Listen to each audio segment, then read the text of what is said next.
going to be a compliment. When we first got the brochures in the mail, I was just stunned at how little you'd aged, from strike one to, senior master sergeant. It really took me back, so I think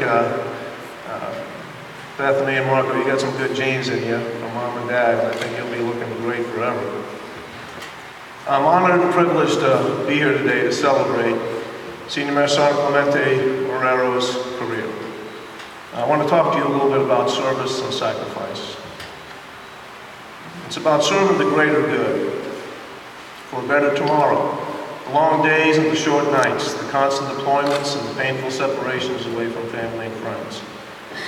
Clem and all our service members and veterans are part of a legendary fraternity that stormed the beaches of Normandy, that flew the Berlin airlift, and today fight the good fight in Iraq and Afghanistan. And it's because of this service and sacrifice by men and women in uniform that America remains the freest, most prosperous, and most powerful nation in the history of the world. These are tough and defining times. Like I said, we're a nation of war. The economy is in turmoil and unemployment rates are record highs. Yet we carry on with our best and brightest leading the way.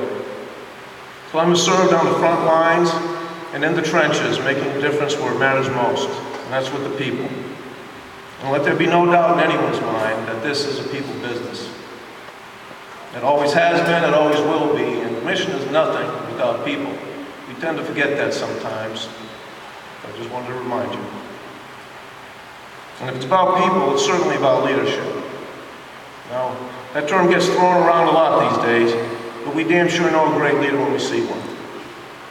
There are a lot of folks out there that call themselves leaders, but if they stopped and turned around real quick, there wouldn't be too many people following them. And here's a little secret. You give people something worth following, and they will follow. A leader's most powerful ally is his or her own example. And Clem has walked the talk with uncommon grace, dedication to duty, and service before self. And at the end of the day, it's all about serving. Not how big a fire you made for yourself, but how well you kept others warm. You won't be remembered for anything you received, but for what you gave. In Clem's journey, during this time, he touched thousands of lives along the way, and almost always giving more than most, and carrying the torch a little higher than the rest. Clem gave 20 plus years to our Air Force, and his contributions to the nation and the fire service can never be measured, but they'll always be felt. And more important than all of this is family. Clem also served on the front lines of fatherhood and in the trenches of matrimony. And even though Chris had to do all the heavy lifting while Clem was away, and you were away a lot, Clem, serving around the world, they simply managed to raise two great kids who I think will leave their mark in this world in the years to come. And Bethany, I'm kind of surprised to see you with two stripes already. I think that's the way I get to tell how old I'm getting. And to Chris, who's been there every step of the way, serving and sacrificing.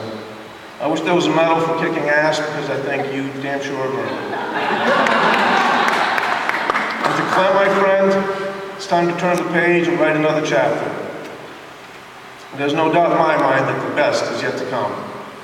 So God bless you, and thank you both, Chris and Clem, for your service and sacrifice.